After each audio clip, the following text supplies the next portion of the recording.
Hello friends, welcome back to our channel online GS by Divakar and this is Satyam Parmar. तो इसमें हम देख रहे थे झारखंड पीजीटी का जो 2017 का पेपर हुआ था उसको हम इसमें डिस्कस कर रहे थे, जिसके हमने पार्ट 4 इसमें डिस्कस कर लिए थे। पार्ट 4 में हमने टोटल 100 क्वेश्चन कर लिए थे। उसके बाद से अब शुरू करेंगे, क्योंकि ये जो पेपर है हमारा पीजीटी का जो होने वाला है 18 अगस्त से झारखंड पीजीटी का एग्जाम होने वाला है, उसके लिए ये काफ़ी इंपॉर्टेंट रहेगा। अगर आपने जो 4 पार्ट्स हैं वो नहीं देखे तो आप उनको देख सकते हैं। इनसे आपको बेस मिल जाएगा किस टाइप के क्वेश्चन एग्जाम में पूछे जाते हैं। ये आपके लिए काफ़ी हेल्पफुल रहेगा। और अगर आपको हमारा ऐप डाउनलोड करना है तो ऐप डाउनलोड करने के लिए GS वाई दिवाकर सर नाम से प्ले स्टोर पर सर्च करेंगे तो वहाँ से आपको ऐप मिल जाएगा। वहाँ डाउनलोड करके आप ज्वाइन कर सकते हैं। अगर आपको व्हाट्सएप ग्रुप ज्वाइन करना है तो व्हाट्सएप ग्रुप ज्वाइन करने के लिए इस नंबर से कांटेक्ट कर सकते हैं। वहाँ से आपको व्हाट्सएप ग्रुप पर ज्वाइन कर लिया जाएगा, जहाँ से आपको video lectures, links and PDF आसानी से मिल जाएंगे। तो चलिए शुरू करते हैं आज का सेशन हम शुरू कर रहे हैं। जब तक आप चैनल को लाइक करें, सब्सक्राइब करें एंड अपने फ्रेंड्स तक भी शेयर कर दें। चलिए शुरू करते हैं आज का फर्स्ट क्वेश्चन। हार्टलैंड सिद्धांत निम्नलिखित में से किसने प्रस्तुत किया था? तो ये प्रस्तुत किया था किसने? जॉन मैकिंडन ने। कब किया था? 1919 में शुरू किया था। हार्टलैंड बोला किस क्षेत्र को था? इन्होंने बोला था मध्य एशिया के क्षेत्र को इन्होंने हार्टलैंड नाम दिया था। लोकतांत्रिक आदर्श एवं वास्तविकता नाम की इन्होंने बुक लिखी थी। इस पुस्तक में उन्होंने दूरी क्षेत्र जो पाइवोट एरिया है उसके स्थान पर नाम दिया था हृदय स्थल नाम दिया था। इसी के आधार पर हार्टलैंड सिद्धांत को प्रस्तुत किया गया था। इस सिद्धांत के अनुसार जो क्या है, जो महाद्वीपीय शक्ति और महासागरीय शक्ति के बीच शक्ति का निरंतर संघर्ष देखा जाएगा। उसमें भौगोलिक लाभ के कारण जो अंतिम जीत होगी वो किसकी होगी? महाद्वीपीय शक्ति की होगी। ये किसने बोला था? मैकिंडन ने बोला था। इसके ही बाद में दिया था रिमलैंड थ्योरी आई थी स्पाइकमैन की। स्पाइकमैन से भी इसमें क्वेश्चन पूछा गया था, ये हमने पहले करा दिया है, आप देख सकते हैं उसको भी। निम्नलिखित में से कौन सा भारत में बोले जाने वाला सबसे बड़ा भाषा समूह है? तो वो है आपका इंडो आर्यन भाषा समूह। इंडो आर्यन भाषा समूह भारत में बोले जाने वाला सबसे बड़ा समूह है। इसे जम्मू कश्मीर कहाँ कहाँ पे बोला जाता है इसको देख लेते हैं। जम्मू कश्मीर में, पंजाब में, हिमाचल प्रदेश में, उत्तर प्रदेश में, राजस्थान में, हरियाणा में, इन सभी राज्यों में बोला जाता है। इसके बाद जो दूसरा समूह आता है इंडो आर्यन के बाद में, वो आता है द्रविड़ भाषा समूह। इसमें बोला जाने वाला है, इसके अंतर्गत कौन कौन से राज्य आते हैं? तो वो आते हैं आपके दक्षिण वाले राज्य आ जाएंगे। इसमें आएंगे तमिलनाडु, कर्नाटक, केरल, आंध्र प्रदेश, ये सभी राज्य आ जाएंगे। वहीं पर जो आस्टिक भाषा समूह है उसमें कौन कौन से जो पूर्वी राज्य आ जाते हैं? मेघालय आ जाएगा आपका, पश्चिम बंगाल आ जाएगा, बिहार आ जाएगा, उड़ीसा आ जाएगा। ये राज्य किस में आ जाएंगे? ऑस्ट्रिक भाषा समूह में। ठीक है, चलिए नेक्स्ट देखते हैं। एक और क्वेश्चन आ गया जनगणना से संबंधित। जनगणना से आप झारखंड की इसमें कंप्लीट ही होती जा रही है, तो आप इसको नोट्स में लिखते जाएं, काफ़ी आपको लाभ रहेगा इससे। 2011 की जनगणना के अनुसार किस भारतीय राज्य का जनसंख्या घनत्व न्यूनतम है? तो वो है न्यूनतम आपका अरुणाचल प्रदेश का। चलिए देख लेते हैं इसके बारे में। अरुणाचल प्रदेश का जनसंख्या घनत्व न्यूनतम कितना? 17 प्रति व्यक्ति प्रति वर्ग किलोमीटर है, यानी कि 1 किलोमीटर में कितने लोग रहते हैं? तो वो रहते हैं 17।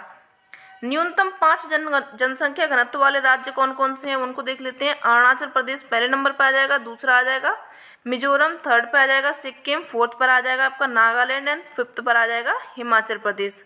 और जो शीर्ष 5 राज्य हैं, शीर्ष वाले कौन कौन से हैं? तो पहले पर आ जाएगा आपका बिहार, दूसरे पर आ जाएगा पश्चिम बंगाल, तीसरे पर आ जाएगा केरल, चौथे पर उत्तर प्रदेश तथा 5वें पर आ जाएगा हरियाणा। जो भारत का जनसंख्या घनत्व वो कितना है? वो है 382 प्रति व्यक्ति वर्ग किलोमीटर है ये। चलिए नेक्स्ट देखते हैं। प्लेट टेक्टोनिक्स जो विवर्तनिकी का सिद्धांत दिया था वो किसने दिया था? ये दिया था आपका WJ मॉर्गन ने दिया था। इन्होंने दिया था 1967 में। WJ मॉर्गन ने, पार्कर ने और मैकेंजी ने। कभी कभी इन तीनों के नाम साथ में दिए जाते हैं तो नाम तीनों के याद रखिएगा। स्वतंत्र रूप से उपलब्ध विचारों को समन्वित कर प्लेट विवर्तनिकी सिद्धांत को प्रस्तुत किया। एक प्लेट जो विवर्तनिक प्लेट है महाद्वीपीय एवं महासागरीय स्थलमंडल का एक टुकड़ा है। किसका है ये? महाद्वीप और महासागर दोनों का है। जो स्थलमंडल का एक टुकड़ा है जो कि दुर्बलता मंडल यानी कि जो क्षैतिज अवस्था में यानी गतिशील अवस्था में उस पर तैर रहा है। इस सिद्धांत के अनुसार पृथ्वी का स्थलमंडल 7 मुख्य जो प्लेट हैं तथा उसके बाद में 100 के करीब छोटी प्लेट हैं उनमें बटा हुआ है। जो 7 मुख्य प्लेटें हैं उनके नाम आप हमें कमेंट में लिख के बताएं कौन कौन सी 7 प्लेटें हैं। प्लेटों के जो संरचना के 3 प्रकार उन्होंने बताए थे। सीमाएं निर्मित की थी, कौन कौन सी सीमाएं थी वो? अपसारी सीमाएं, अभिसारी सीमाएं तथा रूपांतरित सीमाएं, ये 3 सीमा बताई थी इन्होंने। मौन घाटी आंदोलन के बारे में निम्नलिखित में से कौन सा कथन सही है? तो मौन घाटी ये शुरू किया गया था कहाँ से? ये दुनिया की सबसे बहुमूल्य यानी जैविक आनुवांशिक विरासत में से एक को बचाने के लिए आंदोलन था। ये कहाँ पे था? केरल में था। चलिए देखते हैं इसका एक्सप्लेनेशन। मौन घाटी आंदोलन केरल राज्य के पलक्कड़ जिले में शुरू हुआ था। कहाँ पे? पलक्कड़ जिले में साइलेंट वैली के सदाबहार उष्णकटिबंधीय वनों की रक्षा के लिए शुरू किया गया था। किसके लिए शुरू किया गया था? ये जो सदाबहार उष्णकटिबंधीय वन थे उनकी रक्षा के लिए शुरू किया गया था। यह 1970 के दशक में एक जल विद्युत परियोजना के कारण दुनिया के सबसे महत्वपूर्ण जैविक एवं आनुवांशिक विरासत में से एक को बचाने के लिए आंदोलन था। 1986 में साइलेंट वैली नेशनल पार्क को नीलगिरी बायोस्फीयर रिजर्व के रूप मुख्य क्षेत्र के रूप में इसको सम्मिलित कर दिया गया। कब किया गया था उसको? 1986 में इसे साइलेंट वैली नेशनल पार्क को जो नीलगिरी बायोस्फीयर रिजर्व के मुख्य क्षेत्र के रूप में इसको सम्मिलित कर दिया गया कि इसको मौन घाटी जो आंदोलन हुआ था उस क्षेत्र को। चलिए नेक्स्ट देखते हैं। वर्षा और तापमान के बीच के संबंध को किसके द्वारा प्रभावी रूप से दिखाया गया था? तो वो दिखाया जाता है आपका हीदर ग्राफ के द्वारा दिखाया जाता है वर्षा और तापमान को। इसमें देखिए हीदर ग्राफ में वर्षा और तापमान के बीच संबंध को प्रभावी रूप से दिखाया जाता है। इस ग्राफ में बस्तियों के संदर्भ में जलवायु के अंतर का प्रभाव स्पष्ट करने के लिए सर्वप्रथम किसने इसको दिया था? गिफिट टेलर ने दिया था इनको। वहीं क्लाइमोग्राफ जो है वो किसी स्थान के मासिक आर्द्र बल्ब तापमान तथा सापेक्षिक आर्द्रता के आंकड़ों को आलेख पर प्रदर्शित करता है। किसको? ये मासिक जो आर्द्र बल्ब तापमान है तथा सापेक्षिक आर्द्रता है उसको किस पर प्रदर्शित करता है? ये आलेख पर। इसके साथ ही आप हमें ये भी बताते जाएं कि आप लोगों की तैयारी कैसी चल रही है पेपर के लिए। अब ज़्यादा टाइम तो रहा नहीं है। निम्नलिखित में से कौन से औद्योगिक घराने झारखंड में स्थित हैं? तो वो है आपके टाटा ग्रुप। ये कहाँ पे? आपका झारखंड ग्रुप, झारखंड में है। किसको नाम से इसको बोला जाता है? देखिए टाटा ग्रुप औद्योगिक घराना झारखंड में स्थित है, जिसे टिस्को स्टील नाम से जाना जाता है। इसकी स्थापना कब हुई थी? 1907 में हुई थी। भारत के पहले लोहा व इस्पात कारखाने के तौर पर कहाँ पे हुई थी? जमशेदपुर में हुई थी। ये याद रखिएगा, भारत के पहले लोहा इस्पात कारखाने के तौर पर हुई थी। वहीं इन्फोसिस अगली पीढ़ी की डिजिटल सेवाएं और परामर्श के क्षेत्र में विश्व प्रसिद्ध कंपनी है। कौन सी? इन्फोसिस, जिसका मुख्यालय कहाँ पे है? बेंगलुरु में है। ओबेरॉय ग्रुप एक होटल कंपनी है जिसका प्रधान कार्यालय कहाँ पे है? ये दिल्ली में है। ठीक है, ये अन्य जानकारी आप देखते जाइए क्योंकि क्वेश्चन कहीं से भी पूछ लेते हैं, इसका कोई पता नहीं होता है। रोजगार के संदर्भ में विशेषज्ञता निम्नलिखित कथनों में से किसके द्वारा बेहतर ढंग से प्रस्तुत करता है? तो वो करता है आपका एक अंचल में केंद्रित एक उद्योग रोजगार, यानी कि जो क्या है? विशेषज्ञता। ये शब्द याद रखिएगा आप, इसमें ये मेन शब्द है विशेषज्ञता। तो इसका विशेषज्ञ किसी में होता है? किसी एक क्षेत्र में होगा ना, तो इसमें ये बोला गया एक अंचल में केंद्रित एक उद्योग रोजगार, और विविधता होता तो उसमें कई क्षेत्र हो जाते। तो ये इसमें बोला गया है रोजगार के संदर्भ में विशेषता एक अंचल में केंद्रित एक उद्योग रोजगार के द्वारा बेहतर ढंग से प्रस्तुत करता है, और जो विविधीकरण होता है उसमें अनेक उद्योग में फैले एक क्षेत्र में रोजगार के द्वारा बेहतर ढंग से प्रस्तुत किया गया हो। नेक्स्ट, झारखंड की निम्नलिखित नदियों में से कौन किक्कट के नाम से जानी जाती है? तो किक्कट जानी जाती है आपकी पुनपुन नदी, जिसको जाना जाता है किक्कट के नाम से।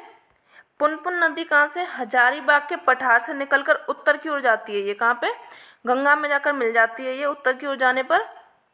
पुनपुन नदी को किक्कट नाम से भी जाना जाता है। ये कैसी नदी है? एक मौसमी नदी है। मौसमी नदी का मतलब होता है कि जो एक बारिश के मौसम में ही इसमें पानी आता है, बाकी टाइम में इसमें पानी कम रहता है या फिर सूखा रहता है, यानी साल भर में इसमें पानी नहीं रहता है, सिर्फ बारिश के मौसम में इसमें पानी रहता है।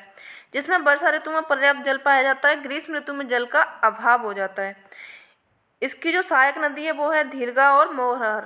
दो नदियां हैं इसकी सहायक, धीरगा और मोरहर। ठीक है, चलिए नेक्स्ट देखते हैं। एक जगह जहाँ विशेष पौधे या पशु रहते हैं उसे कहा जाता है बास। बास जो हिंदी में दिया है इसका मतलब होता है हैबिटाट। हैबिटाट तो सुना होगा। एक जगह जहाँ विशेष पौधे या पशु रहते हैं उसे बोला जाता है बास या फिर हैबिटाट उसको कहा जाता है। बास वह स्थान होता है जहाँ कोई जीव अपना घर बनाता है तथा उसे भोजन, प्रजनन, जीवित रहने की जो दशाएं सभी प्राप्त होती हैं उसी जगह में। यह एक जीव के लिए ऊर्जा या पोषक तत्व प्रदान करने वाला क्षेत्र है। जैसे कि कौन कौन सी जगह हो गई? तालाब हो गया, मीठे पानी की झीलें हो गई, वन हो गए, घास के मैदान हो गए, इनको क्या बोला जाता है? हैबिटेट बोला जाता है। नेक्स्ट, ओयोसियो महासागर धारा के संबंध में निम्नलिखित में से कौन सा कथन सही है? तो यह कैलिफोर्निया के निकट प्रवाहित होने वाली धारा है, ये नहीं है। ये जापान के निकट प्रवाहित होने वाली एक ठंडी धारा है। कैसी है ये? ठंडी धारा है। इसकी देख लेते हैं एक्सप्लेनेशन। ओयोसियो महासागरीय धारा जापान के निकट प्रवाहित होने वाली ठंडी धारा है। इसे क्यूराइल की ठंडी धारा भी कहा जाता है। क्या बोला जाता है? क्यूराइल की ठंडी धारा भी इसको कहा जाता है। यह बेरिंग जलडमरू मध्य से होकर दक्षिण की ओर प्रवाहित होती है। ये आप बताएंगे हमें कि बेरिंग जलडमरू मध्य कहाँ पे है, ये कमेंट में लिख के बताएंगे। जिसके कारण आर्कटिक महासागर का शीत जल प्रशांत महासागर में लाया जाता है। किसका शीत जल लाया जाता है? आर्कटिक महासागर का। कहाँ पे लाया जाता है? प्रशांत महासागर में। ओयोसियो तथा क्यूरोसियो धारा के मिलने से कोहरा का निर्माण होता है। जो ओयोसियो कैसी है? ठंडी जलधारा है, जबकि क्यूरोसियो गर्म जलधारा है। जब गर्म और ठंडी जलधारा आपस में मिलती है तो वहाँ पे निर्माण होता है किसका? फॉग का। तो इसलिए वहाँ पे क्या बनता है? कोहरा बनता है। ओयोसियो धारा की तुलना में अटलांटिक महासागर के लेब्राडोर से की जाती है। जो ओयोसियो धारा है उसकी तुलना की जाती है अटलांटिक महासागर की लेब्राडोर की धारा से। ओयोसियो कौन से महासागर में है? ये प्रशांत महासागर में है। और जो लेब्राडोर है वो किस में है? अटलांटिक महासागर में। ठीक है, तो इसकी तुलना की जाती है लेब्राडोर से, क्योंकि लेब्राडोर भी ठंडी जलधारा है और ओयोसियो भी ठंडी जलधारा है। चलिए एक और क्वेश्चन आ गया जनगणना से संबंधित। 2011 की जनगणना के अनुसार झारखंड राज्य की जनसंख्या कौन से स्थान पर रही है? तो वो रही थी आपकी 13वें स्थान पर। इसके देख लेते हैं। 2011 की जनगणना के अनुसार झारखंड राज्य जनसंख्या की दृष्टि से भारतीय राज्यों में कौन से 13वें स्थान पर आता है? जनसंख्या की दृष्टि में भारत के जो शीर्ष 5 राज्य हैं वो कौन कौन से हो गए? उत्तर प्रदेश हो गया फर्स्ट पर, महाराष्ट्र हो जाएगा सेकंड पर, बिहार थर्ड पर, पश्चिम बंगाल फोर्थ पर हो जाएगा, आंध्र प्रदेश आपका फिफ्थ पर हो जाएगा। भारत में प्रथम जनगणना कब शुरू हुई थी? 1872 में हुई थी। किसके काल में हुई थी? लॉर्ड मेयो के काल में शुरू हुई थी। तथा व्यवस्थित जनगणना का जो प्रारंभ हुआ था, यानी कि इसके बाद में ये रेगुलर नहीं थी, जो रेगुलर हुई थी वो हुई थी जनगणना 1881 में। ये किसके कारण में हुई थी? लॉर्ड रिपन के कार्यकाल में हुई थी। जो झारखंड का सर्वाधिक जनसंख्या वाला जिला है वो कौन सा है? वो रांची है। और वहीं जो न्यूनतम जनसंख्या वाला जिला है वो है आपका लोहरदगा। ये दोनों जिला आप याद रखेंगे। नेक्स्ट, भारत के 23 राज्यों में 2007 से 2008 रैंकिंग के अनुसार खपत आधारित मानव विकास सूचकांक SDI में झारखंड का क्या स्थान रहा था? इसका स्थान रहा था आपका 19वां स्थान रहा था। भारत के 23 राज्यों की 2007 से 8 में रैंकिंग के अनुसार जो खपत कंजम्पशन आधारित मानव विकास सूचकांक HDI में झारखंड का स्थान रहा था 19वां। इस सूचकांक में केरल कैसे स्थान पर रहा था? फर्स्ट इस पर रहा था केरल। छत्तीसगढ़ अंतिम रहा था। छत्तीसगढ़ कौन से पर रहा था? 23वें स्थान पर रहा था। मानव विकास सूचकांक जो UNDP द्वारा जारी किया जाता है 2022 के HDI में भारत का स्थान रहा था 132वां। विश्व में जो भारत का स्थान रहा था वो कौन सा रहा था? 132वां। मानव विकास सूचकांक में निम्न स्कोर का होना गंभीर चिंता का विषय है, यानी कि अगर इसमें निम्न स्कोर हो रहा है हमारा मानव विकास सूचकांक में तो ये चिंता का विषय माना जाता है। प्रति 100 मीटर औसत पर्यावरण पतन दर क्या कहलाती है? तो ये क्या होती है? ये होती है 0.6 डिग्री सेंटीग्रेड। इसको ELR एनवायरमेंट लैप्स रेट बोलते हैं इंग्लिश में। प्रति 100 मीटर औसत पर्यावरण पतन दर या फिर ELR सामान्यतः कितनी होती है? 0.6 डिग्री सेंटीग्रेड होती है। पर्यावरण पतन दर में स्थानिक एवं कालिक परिवर्तन होते हैं। कौन से होते हैं? स्थानिक और कालिक दोनों परिवर्तन होते हैं। औसत रूप से तापमान प्रति 1000 मीटर में जो तापमान अपन नापते हैं तो वो कैसे गिरता है उसको देखते हैं। तो वो प्रति 1000 मीटर में नापते हैं, जब उसमें कितना होता है 6.5 डिग्री सेंटीग्रेड की दर से इसको बोला जाता है क्या? नॉर्मल लैप्स रेट या फिर सामान्य पतन दर इसको कहते हैं। धरातल से ऊंचाई पर जाने पर सामान्यतः जो तापमान होता है, तापमान में पतन होता है, यानी कि तापमान गिरता है ऊपर जाएंगे अगर धरातल से। परंतु जब तापमान पतन दर में जो मौसम है, स्थिति है, दिन की अवधि, इसमें अंतर आ जाता है। समलवण रेखा किस विवरण को दिखाती है? तो समलवण रेखा दिखाती है खारापन को, कि पानी कितना खारा है, उसमें लवणता की मात्रा कितनी है। समलवण रेखा द्वारा सागरीय लवणता यानी खारापन को मानचित्र पर प्रदर्शित किया जाता है। यह समान लवणता वाले स्थान को मिलाने वाली काल्पनिक रेखा है। कैसी है? एक काल्पनिक रेखा है। 1 किलोग्राम सागरी जल में घुले हुए ठोस पदार्थों की कुल मात्रा को लवणता कहते हैं। यानी कि 1 किलोग्राम कोई जल है, उसमें लवण कितने, जो ठोस पदार्थ हैं, लवण मतलब नमक, वो कितना घुला हुआ है, इसको बोलते हैं लवणता। महासागरों की जो औसत लवणता है वो कितनी है, 35 ppm है। सागरीय लवण में वितरण एवं अक्षांशों का अधिक प्रभाव पड़ता है। सर्वाधिक लवणता 20 से 40 डिग्री नॉर्थ में, यानी कि जो सर्वाधिक लवणता पाई जाती है 20 डिग्री से 40 डिग्री उत्तरी अक्षांशों में पाई जाती है। किस लिए पाई जाती है, क्योंकि वहाँ पे आपको भूमि देखने को ज़्यादा मिलेगी, यानी कि पथरीला इलाका खूब देखने को मिलेगा, जिसके कारण वहाँ पे सर्वाधिक लवणता पाई जाती है। मैकिंडर के हर्टलैंड को निम्नलिखित में से किसने बेहतर ढंग से प्रस्तुत किया था। मैकिंडर के ये सेकंड क्वेश्चन आया है। इसको किया था किसमें, मध्य एशिया में। मध्य एशिया क्षेत्र को उन्होंने सबसे ज़्यादा रखा था अपने उसमें पाइवोट एरिया में, ध्रुवीय क्षेत्र इनको कहा था। मैकिंडर के हर्टलैंड के अंतर्गत मध्य एशिया के क्षेत्र को सम्मिलित किया जाता है, जिसे ध्रुवीय क्षेत्र पाइवोट एरिया कहा था। ध्रुवीय क्षेत्र को प्राकृतिक किले के रूप में माना गया था, जो उत्तर में कैसा है, हिमाच्छादित है, यानी कि बर्फ से ढका हुआ है तथा ऊंचे पर्वतों से घिरा हुआ है, जिसके कारण वहां से कोई बाहरी शक्ति नहीं आ सकती है।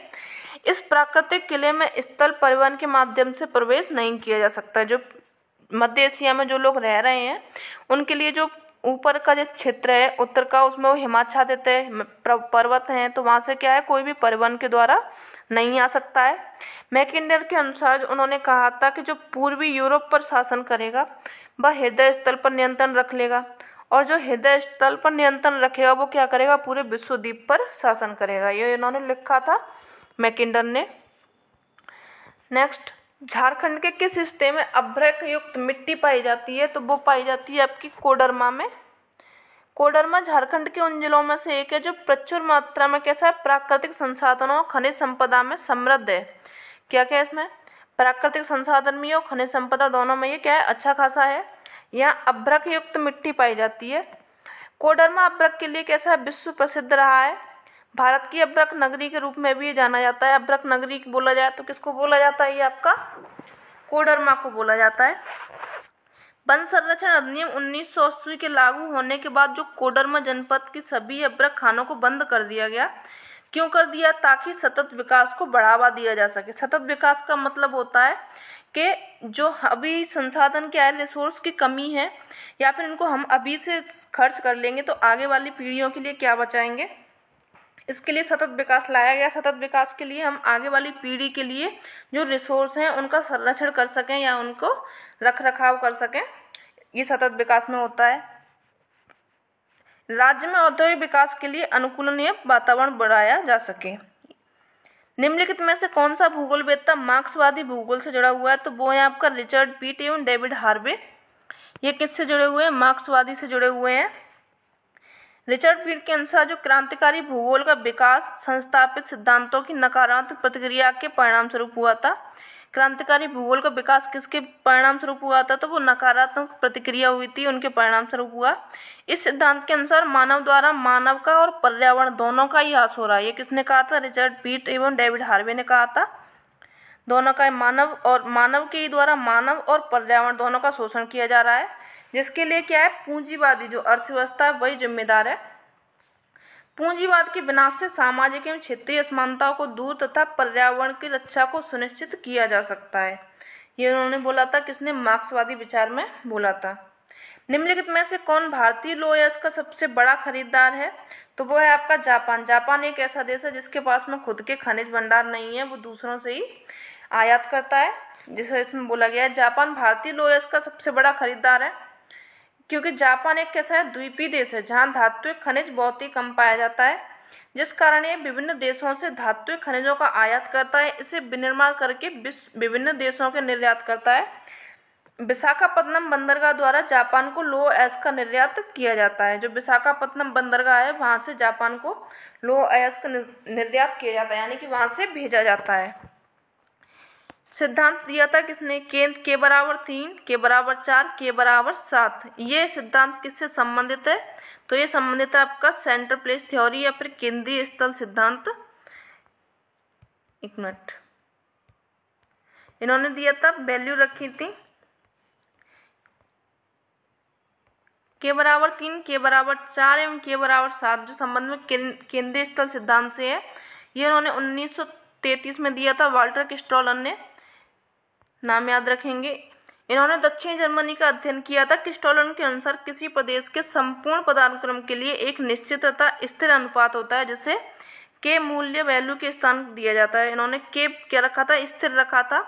इसे 3 वैकल्पिक सिद्धांतों द्वारा नियंत्रित किया था। कौन कौन से थे? के 3 जो दिया था, 3 बराबर था बाजार सिद्धांत, के बराबर 4 यातायात सिद्धांत तथा के बराबर 7 दिया था इन्होंने प्रशासकीय सिद्धांत, यहाँ पर प्रशासन सिद्धांत।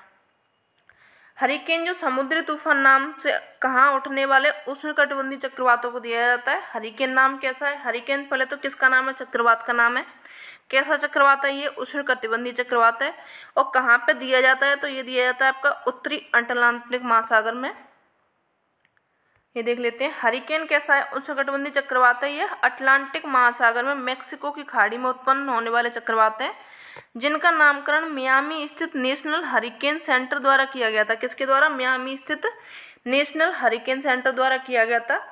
उष्णकटिबंधीय चक्रवात का निर्माण उत्तर 30 डिग्री उत्तर से 30 डिग्री दक्षिण के अयनवर्ती क्षेत्र में होता है। यानी कि किसमें होता है? 30 डिग्री जो उत्तर है, 30 डिग्री दक्षिण है, इस क्षेत्र में कौन सा होता है? उष्णकटिबंधीय चक्रवात आता है आपका। ये निम्न वायु दाब वाले अवसरण परिसंचरण तंत्र होते हैं। कैसे होते हैं? निम्न दाब होता है इनके केंद्र में जिनका व्यास 640 किलोमीटर तक होता है। वायु संचरण की दिशा उत्तरी गोलार्ध में घड़ी की सुइयों के प्रतिकूल कैसी होती है? घड़ी की सुइयों के प्रतिकूल चलती है तथा यानी कि घड़ी की सुइयों के विपरीत, और दक्षिणी गोलार्ध में घड़ी की सुइयों के अनुकूल, यानी कि जिस तरह से घड़ी की सुइयां चलती हैं उस तरह से चलती हैं। उष्णकटिबंधीय चक्रवात का विभिन्न देशों में स्थानिक नाम निम्न है। जैसे कि कौन कौन से नाम दिए जाते हैं उनको देख लेते हैं। चीन में इसको बोला जाता है टाइफून, जापान में इसको बोला जाता है टैफू, फिलीपींस में इसको बोला जाता है बैजियो या फिर वैग्यो। निम्नलिखित में से कौन सा कथन असत्य है? तो मुंबई पश्चिमी तट पर स्थित एक प्रमुख बंदरगाह है, ठीक है। कांडला आपका कच्छ की खाड़ी में स्थित है, ये भी सही है। नेक्स्ट, मरमुगांव जुबरी मुहाने पर स्थित है, ये भी सही है। चेन्नई पूर्वी तट पर सबसे नया कृत्रिम बंदरगाह है, तो ये गलत है। सबसे नया नहीं है, सबसे पुराना है। ये आपको हमने शायद कल भी कराया था, अगर आपको याद हो तो आप हमें कमेंट करके बताया करें सेशन कैसा लगा है। चेन्नई पूर्वी तट पर देश का सबसे पुराना तथा सबसे बड़ा पूर्वी तट का कैसा है? कृत्रिम बंदरगाह है, लेकिन सबसे पुराना है। इस बंदरगाह द्वारा मुख्यतः पेट्रोलियम पदार्थ लोयस का आयात निर्यात इसमें किया जाता है। बंदरगाह जो आंध्र प्रदेश की बर्मिंघम नहर एवं तमिलनाडु की कंबरजुआ नहर, दोनों नौवहन जो योग्य है, नौवहन चलते हैं यहाँ पे, जुड़ा हुआ है। मुंबई पश्चिमी तट पर स्थित एक प्रमुख बंदरगाह है। कहाँ पर? ये मुंबई जो है पश्चिमी तट पर प्रमुख बंदरगाह है। भारत का कैसा है? ये व्यस्ततम यानी कि सबसे बिजी इसको बोला जाता है तथा सबसे बड़ा बंदरगाह है। कांडला आपको देखने को मिल जाएगा, कच्छ की खाड़ी में स्थित है। इसे क्या मुक्त व्यापार क्षेत्र घोषित किया गया है। यह एक प्राकृतिक एवं ज्वारीय बंदरगाह है। कैसा है ये? प्राकृतिक और ज्वारीय बंदरगाह है। मुर्मागांव बंदरगाह जुवारी नदी के मुहाने पर स्थित है। जो मुर्मागांव बंदरगाह है वो किस पर स्थित है? जुवारी नदी के मुहाने पर। यह एक कैसा है? प्राकृतिक बंदरगाह है। इस बंदरगाह में ईरान को लोहे अयस्क का निर्यात किया जाता है। किसको किया जाता है? ईरान को लोह अयस्क का निर्यात इसमें किया जाता है। चलिए नेक्स्ट देखते हैं। निम्नलिखित में से कौन दुनिया के जैव विविधता हॉटस्पॉट में से एक नहीं है? तो वो आपका कौन कौन सा नहीं है? कैलिफोर्निया है, पूर्वी हिमालय है, पश्चिमी घाट है, लेकिन चिटागोंग की पहाड़ियाँ ये आपकी जैव विविधता हॉटस्पॉट में नहीं आती हैं। भारत में 4 हैं, उनको देख लेते हैं। कैलिफोर्निया वानस्पतिक प्रांत, पूर्वी हिमालय तथा पश्चिमी घाट जैव विविधता हॉटस्पॉट में आती हैं, जबकि जो चिटागोंग या फिर चट्टग्राम पहाड़ियाँ बांग्लादेश में स्थित हैं, जो एक हॉटस्पॉट क्षेत्र नहीं है। विश्व में जैव विविधता यानी हॉटस्पॉट क्षेत्र की संख्या कितनी है? टोटल 36 है, जिसमें भारत की 4 हैं। कौन कौन सी रखी गई हैं? हिमालय क्षेत्र को रखा गया है, इंडो बर्मा क्षेत्र यानी जो म्यांमार क्षेत्र है, पश्चिमी घाट एवं श्रीलंका क्षेत्र को रखा गया है तथा सुंडालैंड को रखा गया है किसमें? हॉटस्पॉट में। नेक्स्ट, निम्नलिखित राज्यों में से किस राज्य में जनसंख्या वृद्धि दर उस राज्य के प्रतिस्थापन दर से कम है? तो वो है आपके केरल। केरल में जो राज्य में जनसंख्या वृद्धि दर उस राज्य के प्रतिस्थापन दर से कम है, तथा आंध्र प्रदेश, कर्नाटक, तमिलनाडु की जनसंख्या वृद्धि दर उस राज्य के प्रतिस्थापन दर से अधिक है। इनकी वृद्धि दर देख लेते हैं कौन कौन सी हैं।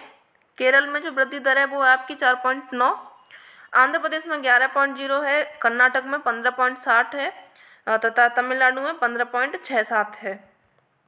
नेक्स्ट देखते हैं, अवैध जो निवासी बस्तियां आवासीय हैं, जो अवैध लोग रहते हैं यानी कि जिनके पास में कोई कागज वागज नहीं होता है, क्योंकि इनका विकास कैसे पर होता है, क्योंकि ना तो ये किराए वाली भूमि लेते हैं और ना ही रहने वाले जो स्वामित्व वाली भूमि होती है वहाँ पर होता है इनका विकास, इसलिए इनको बोला जाता है क्या, अवैध निवासी बस्तियां इनको बोला जाता है। ठीक है, तो आज का सेशन कैसा लगा कमेंट करके ज़रूर बताएं। चैनल को लाइक करें एंड सब्सक्राइब करें एंड अपने इसको फ्रेंड्स तक को भी शेयर करें, जहाँ भी इसको आप शेयर कर पाएँ वहाँ पे इसको शेयर करें। मिलते हैं हम नेक्स्ट सेशन में। कल आपका ये वाला जो पेपर है वो कंप्लीट हो जाएगा, 150 क्वेश्चन कंप्लीट हो जाएंगे। उसके बाद में हम और भी आपको क्वेश्चन सॉल्व कराएंगे, जब तक कि आपका एग्जाम नहीं हो जाता है तब तक हम इसमें आपको क्वेश्चन सॉल्व कराते रहेंगे। ठीक है, मिलते हैं नेक्स्ट सेशन में, तब तक के लिए धन्यवाद।